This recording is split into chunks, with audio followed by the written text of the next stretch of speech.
Wait till everybody gets a seat. Well, we got all the seats are full. We had a great turnout tonight. Excellent. Okay. Good evening, everybody.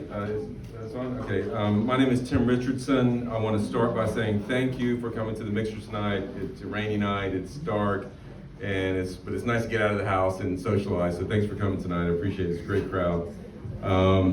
Since our wonderful Rembrandt mixer in September, we've had a lot of exciting things happen in Overton County Arts, and I want to give you a quick update on some things. So I'm going to be just a couple minutes here. First of all, Paint Livingston was a huge success. The funds raised from that event was 10 times greater than last year. It was wonderful. And these proceeds go to our mission of enhancing and improving art education in Overton County, as well as making art accessible to all Overton County residents and visitors. So that money is going to good cause. And thank you for everybody who volunteered. We had a lot of wonderful, great volunteers that made that event happen. So thank you to the volunteers, and thank you especially to everybody who bought art. We have some artists here tonight. I'm sure they appreciate your generous patronage. I want to say we're already planning for next year's Paint Livingston event. The dates of the event are September 29th through October 3rd. It's the first Saturday in October again. It's going to be the first Saturday every year in October. So mark your calendars for Saturday, October 3rd especially. And keep an eye out for important announcements about the artist participation. We had, I think, 7 artists from all over the country: New York, Florida, Texas. I mean, we had a great group of artists this past year. We expect that to keep expanding and growing every year. The artist application will be a little bit earlier this year, so artists in the room, heads up for that, look out for that. If you haven't yet signed up for our monthly newsletter, please do that. It's the best way to stay abreast of all things going on. Instagram, Facebook, but our monthly email newsletter is, I think, the best way to stay informed. In the November newsletter that just went out, we reported about the Artists at School program. We had a wonderful visit at Livingston Academy from animation artist Chad Morgan. Chad gave a great talk, and the kids were really rapt and interested in what he had to say. After that event, I had 3 LA students come up to me and ask if there's any way the Arts Council could help them with art supplies. So we delivered those to them, and so we're inspiring these young people to sort of pursue their interest in art, which is wonderful. Next month, or in January, I should say, our next artist in the Artists at School program will be Ellen Parker Bibb. She's an award-winning painter and a graphic artist from Nashville. So she's coming to LA in January. Also in our newsletter was a story about our art class for seniors. We started that this month. It was a big success. We had a big turnout for that. So we're going to make this a monthly art class at the Senior Center. So we're excited about that. A lot of enthusiasm and appreciation among the senior community for that. Tonight's mixer is the final mixer of 2025, but we are going to ramp these back up again in January, February. Stay tuned for that. I'm not sure exactly which month we're going to begin, but we will be doing probably 7 or 8 mixers next year as well. In the meantime, I hope you will think about how you become more engaged and more involved in what we're doing. We always need volunteers. In the next newsletter, in December's newsletter, we're going to actually include a form that will allow you to sign up for specific ways to volunteer. We have across the board needs for anything and everything, from helping with events like this, but also helping with like database management and marketing and photography, things like that. So look for that next month. And now I'll stop talking and introduce our stars tonight, our talent. Mitchell White and Leah Looper are here to talk about Norman Rockwell. Come on up. Give them a round of applause.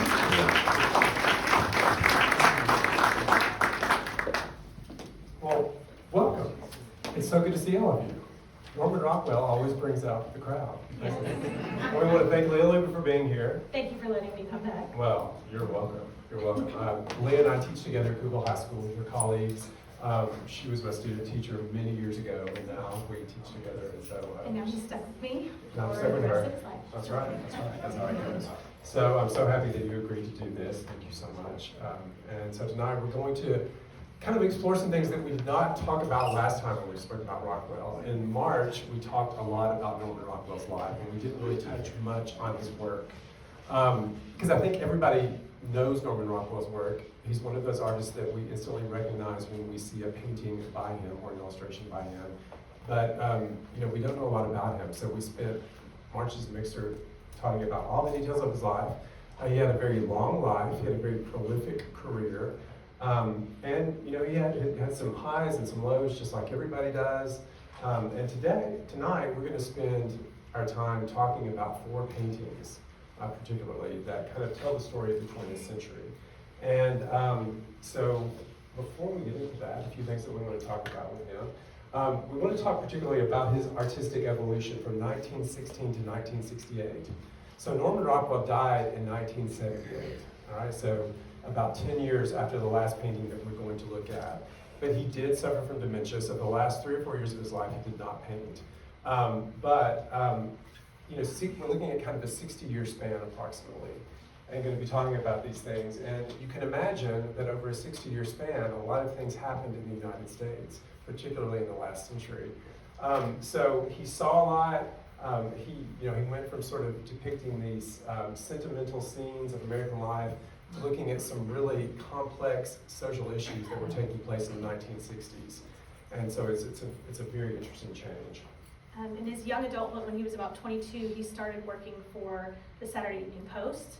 And that was a huge part of this career of his and him gaining notoriety. And so we're going to talk about some of those first illustrations and then the evolution that he has throughout his career. Yeah, we're going to end by talking about the paintings from the 1960s. And in the 1960s, he had left the Saturday Evening Post and he had gone to work for Look magazine. Any of you remember Look magazine? I remember seeing them at my grandparents' house. So he went to work for Look, which gave him an opportunity to deal with things that the Saturday Evening Post, they weren't going to let him deal with. They were really conservative, all about Americana, and those kinds of things, which is great and good. But he had an evolution in his life, and so he was interested in dealing with some more complex social issues, which he did. So this is kind of the timeline that we're looking at. Mitchell spoke about the many years of this career, and so we're going to start in 1916, like I said, him at age 22, all the way up until 1968. So. And I know that we told you we're only going to talk about 4 paintings, and then you see 5 paintings here. And the last one is a surprise. I know you're thinking, well, they're artists and they can't count. We put this one in for a very particular reason, and you'll see why by the time we get there. So this is the first original illustration for that Saturday Evening Post. And you'll notice that there is a young lad, a strapping young lad, in his beautiful outfit, and he is pushing this beautiful pram with a little baby in it. His face is anything but happy about it. So all of us can relate to this image probably. As a child, we were probably told by our parents to do something and we weren't really pleased with it.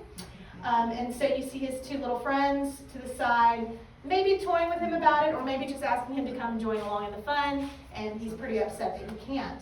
A couple of cool things about this illustration is that the boy in the suit, the nice outfit, is actually the same model used for the other 2 boys. So oftentimes Norman Rockwell used this boy named Billy Payne as the model for these depictions. So that's just an interesting fact about them. And the illustration from this first cover, it kind of set the tone for all of the following illustrations that we're going to kind of look at, a few of those, but then it's just representing that nostalgic Americana vibe that we were talking about. It's very common childhood instances, or maybe we can just easily relate to what's being illustrated, and that allows Norman Rockwell to reach a lot of viewers. As an artist, we're always trying to connect with our viewer and to communicate something, and he does this beautifully throughout his entire career, and that's one of the reasons why he is so famous and so wonderful. But just the brightness and the The way he has kind of like a vignette around the characters in this illustration, you'll see this kind of expand as he matures in his artwork. So we'll take a look at the next one. Well, and I think too, you mentioned that we can relate to the boy who's been told by his parents to do something. We can also relate to the boys who are making fun of him. Yeah. Because we all make fun of somebody. So, you know, we can relate to every part of this image. We all. No, I'm the grumpy one. We can all relate to every part of it at some point. So the next one that we're going to look at and talk about, we're jumping about 25 years forward here. So, you know, this is 1943. So we looked at 1916, very particular things were happening in the world in 1916. What major event was going on at that time period?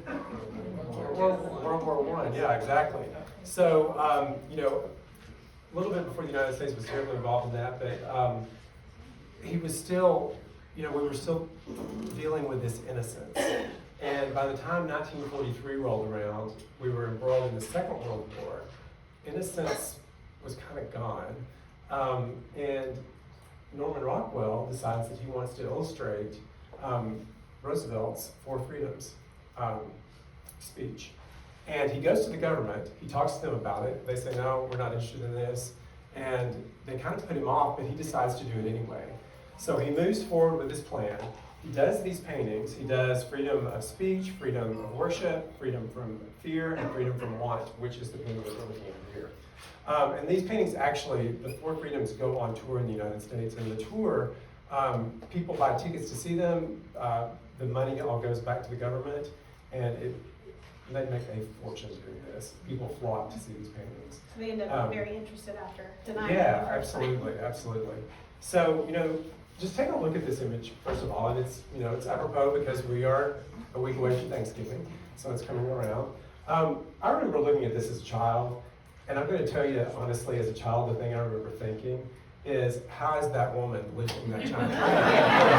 And thinking, what's about to happen? And I told him, she's strong, she's a woman. I told Leah this earlier, and she said, well, she's a woman, she can do anything. Yes. I said, absolutely. Yes. But I was just kind of thinking, that's a giant turkey, and she's, you know, she's precariously kind of living. Is it about to just sort of drop out of her hand?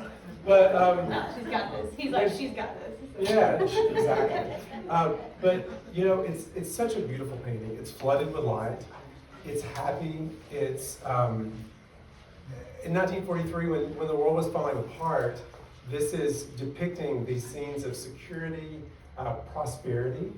You know, you're looking at this, and there's food on the table. There's family. Everybody's convivial and congenial. Also, is that realistic at Thanksgiving? Oh, it's always fighting. Maybe it was realistic in 1942 or 43, but I don't know if it is right now. This is a commercial. This is what we all want. I don't know if it's aspirational. It's a dream. It's a dream. It's aspirational. It's not realistic. It's aspirational, which are, you know, happens. If yours doesn't look like this next week, it's okay. Mine doesn't either. But even, you know, even down to the dishes on the table, everything is ordered. You know, everything has a place, and it's security. And he depicts it beautifully and perfectly. And it's America. It's what what Americans want at that time, at a time when there's just some bad things happening in the world, and he gives it to them in a really beautiful way. So this painting has been parodied a lot in a lot of TV shows, a lot of movies, a lot of other illustrators have used this. And so we wanted to highlight just some of the few that we found online. There's tons of these though. Rockwell is actually, I looked it up, he's actually in like the top 5 parodied artists throughout history. I think the only one that I know that beats him is probably American Gothic by Grant Wood. That's like the #1, but this one is a close second. Yeah, absolutely. So again, everybody knows this painting. I have to shout out Real Housewives. They have done one of them. So next we're going to look at the girl at the mirror. And Mitchell picked this one for me because I guess it reminds him of me or something. But this is done in 1954.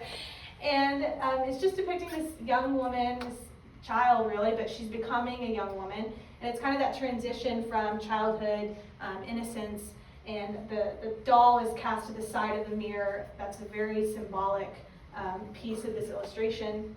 There's an open lipstick tube on the ground. With a comb and a brush, and then she's got this very specific emotion on her face. She's kind of looking at herself, maybe with questions, maybe insecurities starting. This is about the age that women are going through a lot, as we do. And it's kind of the start of that realization of, okay, this is the start of my adulthood, young adulthood.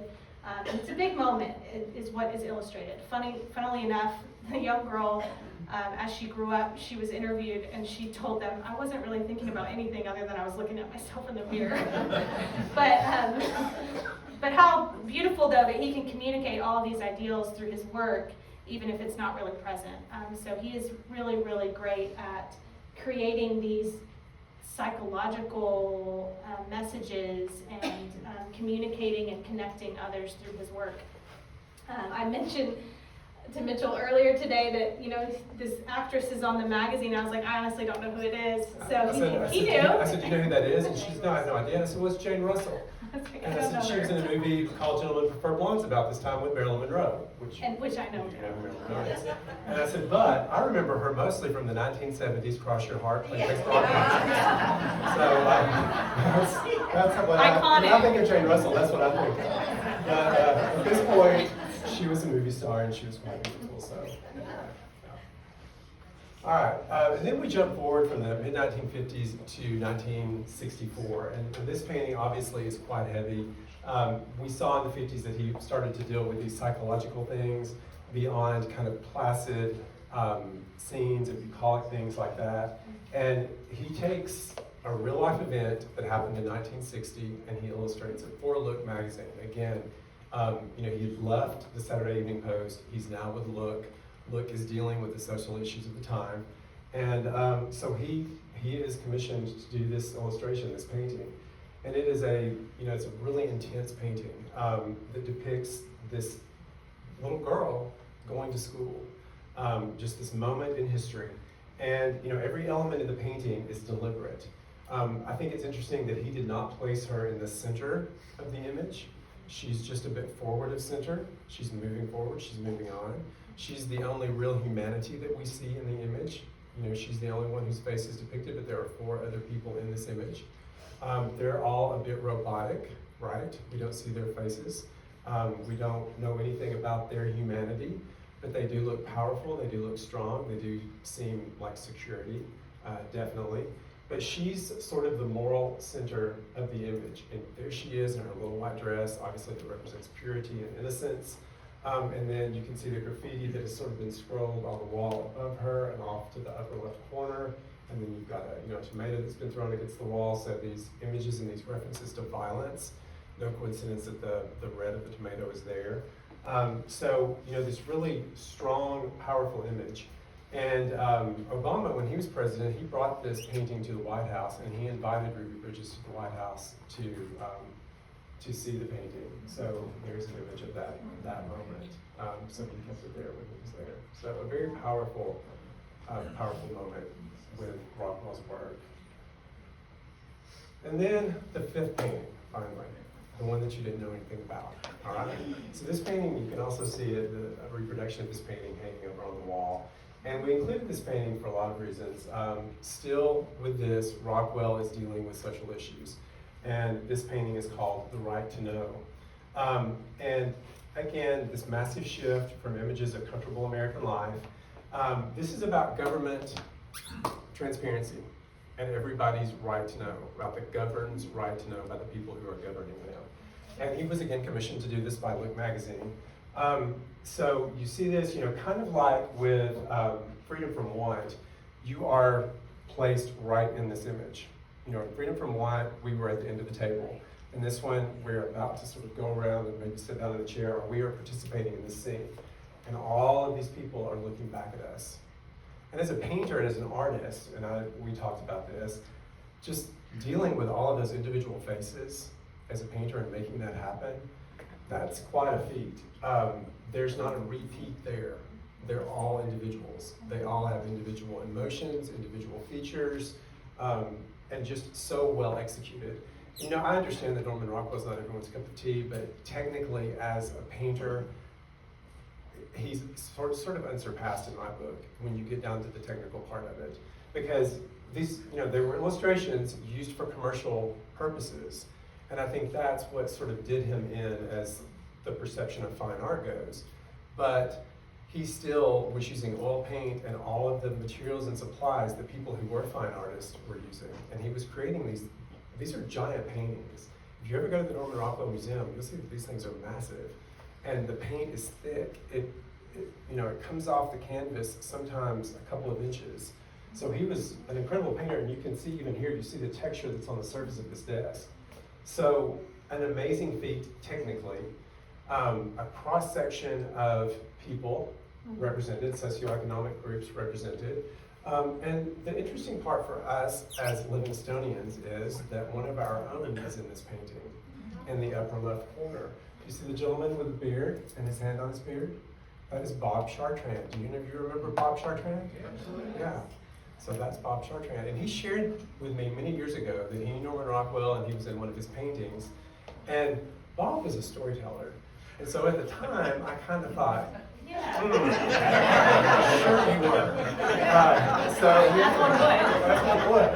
And it was at an event, a little bit of wine was flowing, and I thought, well, okay. Me too.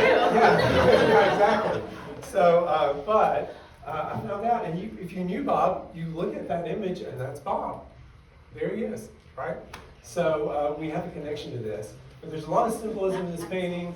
Water often represents, obviously, flowing movement, maybe the flow of information from the government to the people. Water often also represents clarity in artwork. And so lots of things happening symbolically, but an amazing painting. A lot of people are represented.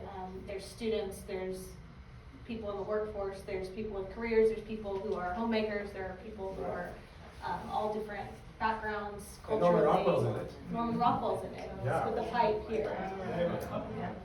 Yeah, he put himself in a lot of his paintings, so. But like Mitchell mentioned, they're all looking at us, so it's almost like a call to action in a sense, or it could be, Right. Where are you in this? Are you with us, or are you here? And what are you gonna do? Right, You know? right.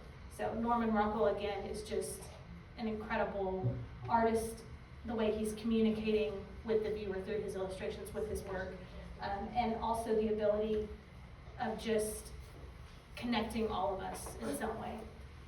He is very recognized to this day, but he was also awarded the Presidential Medal of Freedom in 1977. I believe it was a year before his death. And this is the highest honor that a president can bestow on a civilian. And so it's a big deal. Huge deal, right. Huge deal. And so I think a lot of times people who are in advertising or graphic design or illustration often get a bad rap, like you were saying, or we look down on ourselves. I consider myself an illustrator. And he always wanted to be a fine artist. That was his goals, always, was to be considered a fine artist. But I think he surpassed just being a fine artist. I feel like he was also an activist in his own way. And he was a teacher. He educated others on things, and he challenged things. So I think that we should never put ourselves down, maybe for the labels that are bestowed on us or the labels that we give ourselves. And I hope that gave him some sort of relief, I think it did, late in life that. Well, and he did an amazing job chronicling the last century. Yeah. And he did tell the story of the last century. I mean, if you're interested, obviously there's tons of information out there about Rockwell. Not difficult to find anything out about him. So many paintings that we could have discussed. I mean, We could have gone way deeper politically, but we chose not to. Exactly. So, I mean, we totally just skimmed the surface here tonight. Yeah. So keep that in mind. And we would like to wish you a happy Christmas.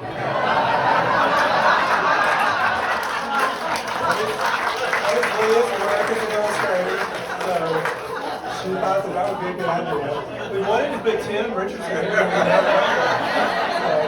Next time. So happy Thanksgiving. Thank you so much. All right, thank you.